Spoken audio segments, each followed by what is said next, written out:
এই বানপানী প্ৰাকৃতিক নহয়, মানুহে সৃষ্টি কৰা বানপানী।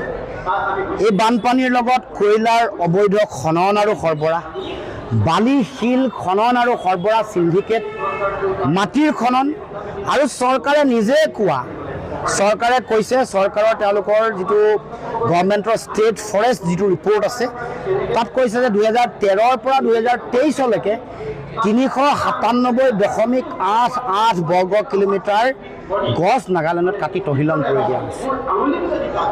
যি অঞ্চল অসমৰ সীমান্তত এই বিহুবৰ অঞ্চলত য'ত আগতে কেঁচাৰ মেচিন আছিলে 138টা।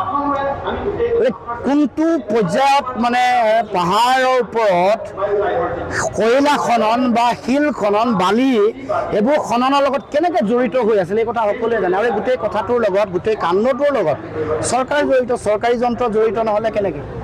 চৰকাৰৰ দায়িত্ব যে এই ধ্বংসলীলাৰ লগত জড়িত কোন সিন্ডিকেট চলাইছে এইটো ৰাজহুৱা কৰিব লাগে আৰু শাস্তি দিব লাগে। দ্বিতীয়তে সিন্ডিকেট যোনে চলাইছে তেওঁলোকৰো শাস্তি, সিন্ডিকেটৰ ধন লোৱা মানুহৰো শাস্তি, সকলোৱে সমানে সমানে শাস্তি হ'ব লাগিব। কোনোবা কোনোবা তালিকা আমাৰ লগত বহুত আছে, এনেকৈ গাই বাই থাকিলেতো নহ'ব। কওক না তালিকা, প্ৰত্যাহ্বান জনাইছোঁ। কোন কোন আছে তালিকা কওক, কোন আছে, কোনে কিমান লৈছিলে, কাৰ গাড়ী চলে, কোনে চলায়, কোনে কিমান ধন সংগ্ৰহ কৰে, প্ৰতি গাড়ীত কিমান ধন সংগ্ৰহ, চব কওক। আমি ক'বলৈ কৈছোঁ, কাৰণ ইয়াত যিবোৰ মানুহে ধন লৈ মানে সিন্ডিকেট চলালে, ধনী হ'ল, ভয়ংকৰ বানপানী হ'লে এইবোৰ মানুহৰ ঘৰো উৰি যাব, মৰি যাব পাৰে তেওঁলোককো নিস্তাৰ নিদিয়ে প্ৰকৃতিয়ে। আৰু আমাৰ বিড়ম্বনা এইটোৱে যে যিবোৰৰ এই ধ্বংসলীলা চলালে, ধনী হ'ল, তেওঁলোকে আকৌ আহি বানপানীৰ দিনত তেওঁলোকে সাহায্য বিলাই আছে। ইয়াতকৈ দুখ লগা দুৰ্ভাগ্যজনক কথা থাকিব পাৰে। সেইকাৰণে যিসকলে কৈ আছে যে আমাৰ লগত লিষ্ট আছে, আমুক তামুক, ৰাজহুৱা কৰিবলৈ কৈছোঁ। এইটো অকল তেওঁলোকৰ কাৰণে, দুজনমান মানুহৰ কাৰণে নহয়, আপোনাৰ মোৰ নিচিনা সাধাৰণ জনগণৰ লক্ষ লক্ষ 5 লাখ মানুহ আক্ৰান্ত হৈছে। অকল 5 লাখেতো নহয়, ভৱিষ্যতে আৰু ভয়ংকৰ হ'ব। আৰু বৃহৎ নদীবান্ধ বনি আছে, এইবোৰ ভাঙিবলৈতো আছেই। তেতিয়া 3 কোটি 3.5 কোটি মানুহৰ ভৱিষ্যতক লৈ খেলা নকৰিব। এতিয়া আৰম্ভণি, সকলো কথা ৰাইজক জনক জলজল পটপটকে আৰু ব্যৱস্থা গ্ৰহণ কৰক, আৰু পৰৱৰ্তী দিনৰ যাতে এই বানপানীৰ ভয়াৱহতা নাহে তাৰ কাৰণে প্ৰিকশ্যনেৰী মেজাৰ্ছ, আগতীয়াকৈ প্ৰতিষেধকমূলক যিটো ব্যৱস্থা ল'ব লাগে, আগতীয়াকৈ যিটো ব্যৱস্থা ল'ব লাগে, এই ব্যৱস্থা ল'বলৈ আমি চৰকাৰক আহ্বান কৰিম। অসমৰ কাষত চলি থকাবোৰ অবৈধ নাছিলে নেকি? কন্যাকলে নগাপাহাৰ নাযাব নাই, ইয়াতে আমাৰ অসমৰ ভিতৰত কৰি থকাবোৰ যিবোৰ এতিয়া কেঁচা মেচিন পাৰ কৰিলে এইবোৰ অবৈধ নাছিলে নেকি? কন্যাকলে কিয় গৈ আছে আপোনালোকে? অসমতে ধ্বংস কৰি পেলাই অসমৰ জাতি কাষৰীয়া অঞ্চল ধ্বংস কৰি দিলে। মুখ্যমন্ত্ৰী নিজে জড়িত, প্ৰমাণটো তেওঁৰ লগতে আছে। মুখ্যমন্ত্ৰী নিজৰ লগতে আছে। কোনে কোনে কালেকশ্যন কৰে তেওঁ ক'ব লাগে। তেওঁৰ মন্ত্ৰী পীযুষ হাজৰিকাই কয় নে, জয়ন্ত মল্লই কয় নে, ময়ূৰে কয় নে, সুশান্ত ক'ব লাগে। মুখ্যমন্ত্ৰীয়ে জানে কাৰণে কৈ আছে।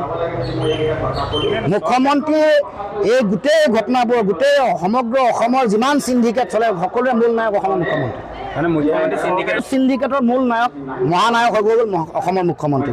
বানপানীৰ যিসকল আক্ৰান্ত হৈছে প্ৰত্যেককে দিব লাগে, ইয়াত কোনো ধৰণৰ বাদ বিচাৰ কৰিব নালাগে।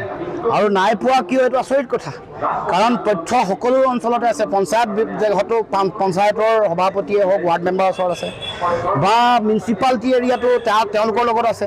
কোন আক্ৰান্ত হৈছে? কোনোবা ধৰক ভাড়াঘৰতো আছে, তেওঁতো সকলো হেৰুৱাইছে, তেওঁক নাপাব নেকি? তেওঁ পাব লাগিব। যাৰ মাটিৰ পট্টা আছে, মাটি বাৰী আছে, মাটিৰ পট্টা নথকাও যাৰ আজিলৈকে মাটিৰ পট্টা ছয় নিশ্চয় হোৱা নাই, তেওঁ যাৰ ঘৰ ভাঙিছে তেওঁ পইচা পাব লাগিব। সকলো মানুহে পইচা পাব লাগিব আৰু সকলোকে দিয়াটো উচিত। কিয় দিয়াত বিফল হৈছে সেইটো আচৰিত কথা। প্ৰথম তেওঁলোকে বস্তু বাহনী যোগানত তেওঁলোক বিফল হ'ল, উদ্ধাৰ অভিযানত তেওঁলোকৰ দেৰি হ'ল, কিন্তু এতিয়া চব অৱস্থা এতিয়া নৰ্মেল হৈছে। এতিয়া এই সময়ত চৰকাৰৰ ফালৰ পৰা কৰণীয় যিটো কাম সেইটো কৰক। 15,000 দিয়ক, বালক মিঠাতেল দি তেওঁলোকে মানুহৰ হাঁহিয়তাৰ পাত্ৰ হৈছেই। এতিয়া 5 ফুটীয়া তুলি দি আকৌ হাঁহিয়তাৰ পাত্ৰ হৈছে। এইবোৰ চিনচিয়াৰলি কৰক না, অকণমান হ'লেও কামটো। কাৰণ ইয়াৰ কিমান মানুহ মৰিছে ভাবি চাওকচোন। চৰকাৰী হিচাপত 100জন মানুহ মৰা বানপানী অসমতো আমি বহুত দিন শুনাই নাই। ধেমাজি লখিমপুৰতো 100তকৈ বহুত বেছি, কিন্তু চৰকাৰী হিচাপত 100 ওচৰা-ওচৰি দেখুৱাই আছে। সেইটো কম ডাঙৰ বানপানী নহয়। কিন্তু দেশৰ প্ৰধানমন্ত্ৰী আহিবলৈ সময় নহ'ল, টুইট দিওঁতে এসপ্তাহ লাগিলে। হোৱেৰাজ পাকিস্তানৰ বানপানী হ'লে লগে লগে টুইট দিয়ে, হয়নে নহয় কওক? গতিকে এই কথা বতৰাবোৰ মন্ত্ৰীগৰাকী আহিবলৈ 20 দিন লাগিল। এইটো কাশ্মীৰ হ'লেও যায় তেওঁলোকে 2-3 দিনৰ ভিতৰত, যায় নে নাযায় কওক? আৰু আপোনালোকেওতো বিচাৰ বিশ্লেষণ কৰি আছে। এই সময়তে SDRFৰ ধন মুকলি কৰি দিছে। বানপানী নোহোৱা মহাৰাষ্ট্ৰত 500 কোটি দিলে, আমাক কিয় 397 কোটি টকা? হয় নহয়? আমি যুক্তিপূৰ্ণ প্ৰশ্ন কৰিছোঁ নাই? এইটো প্ৰশ্ন কৰিলে দেশৰ প্ৰধানমন্ত্ৰী আৰু অসমৰ মুখ্যমন্ত্ৰীয়ে বেয়া পালে নহ'ব, যুক্তিৰে কৈছোঁ, তথ্যৰে কৈছোঁ।